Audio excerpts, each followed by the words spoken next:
Assalamualaikum warahmatullahi wabarakatuh. Saya Zevanya Tambingon dari Prodi Manajemen Sore akan mempresentasikan mengenai etika bisnis. Langsung saja.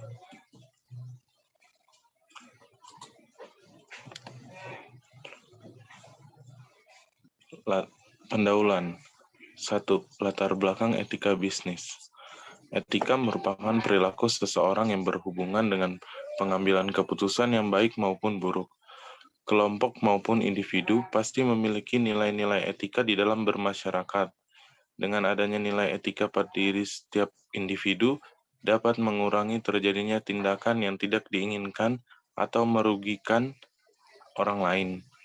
Dalam dunia bisnis, terdapat beberapa kasus manipulasi laporan keuangan yang melibatkan para akuntan. Hal ini menyebabkan kurangnya kepercayaan dari para investor untuk menanamkan sahamnya. Setiap akuntan harus memiliki pengetahuan, kemauan, dan pemahaman terhadap nilai-nilai etika dan harus diterapkan dalam pelaksanaan profesinya untuk mengurangi terjadinya kasus pelanggaran etika. Kedua, sasaran dan ruang lingkup etika bisnis. Ada 3 sasaran dan ruang lingkup pokok etika bisnis, yaitu 1. Etika bisnis sebagai etika profesi, membahas sebagai prinsip, kondisi, dan masalah yang terkait dengan praktek bisnis yang baik dan etis.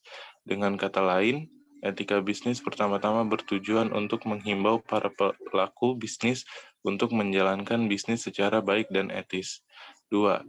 Menyadarkan masyarakat, khususnya konsumen, buruh, atau karyawan, dan masyarakat luas, pemilik aset umum semacam lingkungan hidup, akan hak dan kepentingan mereka yang tidak boleh dilanggar oleh praktek bisnis siapapun juga. Pada tingkat ini, etika bisnis berfungsi untuk menggugah masyarakat untuk bertindak, menuntut para pelaku bisnis untuk berbisnis secara baik demi terjaminnya hak dan kepentingan masyarakat tersebut. Etik bisnis mengajak masyarakat luas, entah sebagai karyawan, konsumen, atau pemakai aset umum lainnya, yang berkaitan dengan kegiatan bisnis, untuk sadar dan berjuang menuntut haknya atau paling kurang agar hak dan kepentingannya tidak dirugikan oleh kegiatan bisnis pihak manapun. 3. Etika bisnis juga berbicara mengenai sistem ekonomi yang sangat menentukan etis tidaknya suatu praktek bisnis. Dalam hal ini, etika bisnis lebih sifat makro, yang karena itu barangkali lebih tepat disebut etika ekonomi. Dalam lingkup makro semacam ini, etika bisnis berbicara mengenai monopoli, oligopoli, kolusi, dan praktek-praktek semacamnya yang akan sangat mempengaruhi tidak saja sehat tidaknya suatu ekonomi, melainkan juga baik tidaknya praktek bisnis dalam sebuah negara. Selanjutnya, B. Landasan teori. Pertama, pengertian etika dan bisnis. Etika bisnis adalah prinsip-prinsip moral yang dijadikan sebagai pedoman atau panduan untuk bisnis yang sedang dijalankan, sehingga seluruh aspek yang berkaitan dengan bisnis tersebut dapat menjalankan bisnis sesuai dengan nilai-nilai, norma-norma, dan perilaku yang adil, baik, sehat, serta profesional, baik bagi seluruh orang di dalam perusahaannya, klien, mitra kerja, pemegang saham, pelanggan, dan masyarakat luas. Dalam dunia bisnis, kita pasti akan mengenal istilah etika bisnis. Banyak orang yang sangat setuju bahwa etika bisnis memang perlu dimiliki oleh setiap bisnis.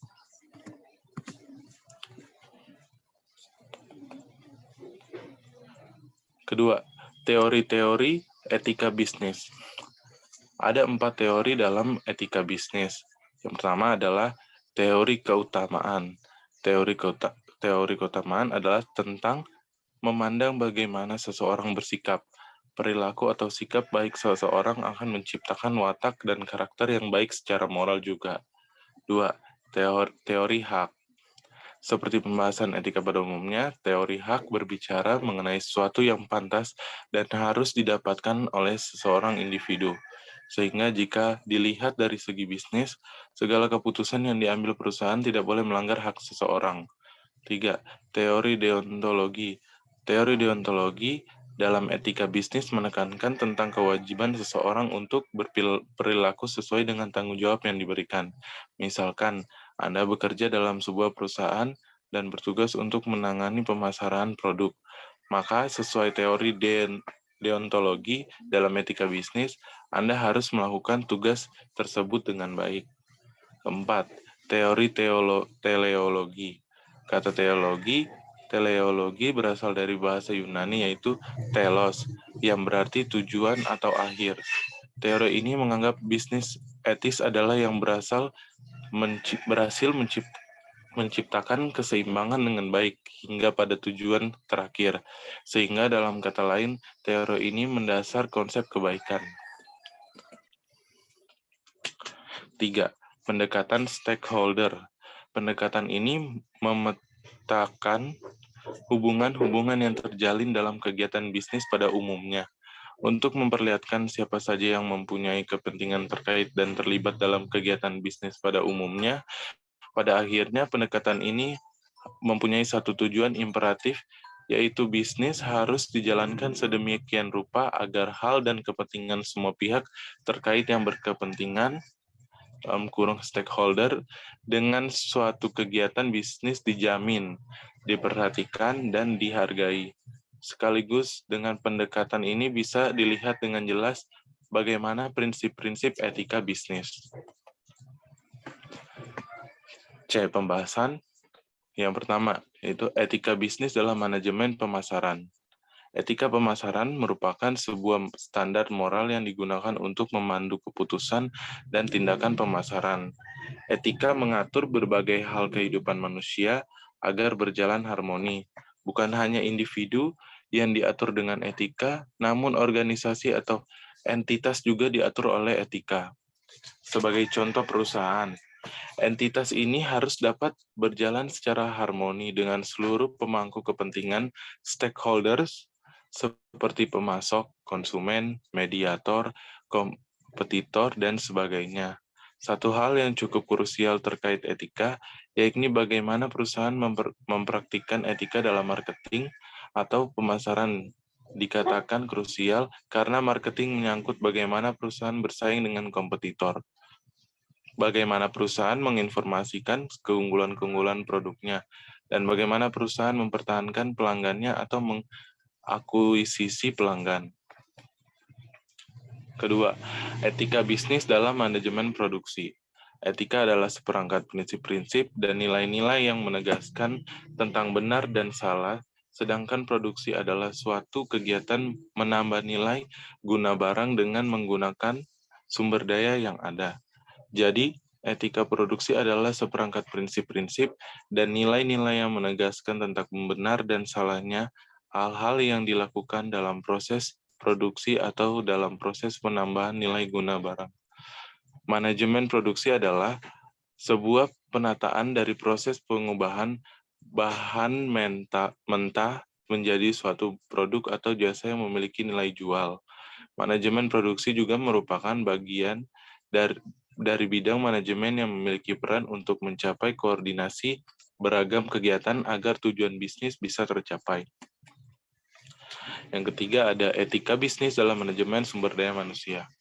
Dalam hal ini, manajemen sumber daya manusia mempunyai peran penting untuk menjamin bahwa organisasi bertindak secara adil dan etis karyawan, klien, serta stakeholder lainnya. Manajemen sumber daya manusia memainkan peran penting dalam membantu organisasi untuk meningkatkan nilai-nilai etika organisasi.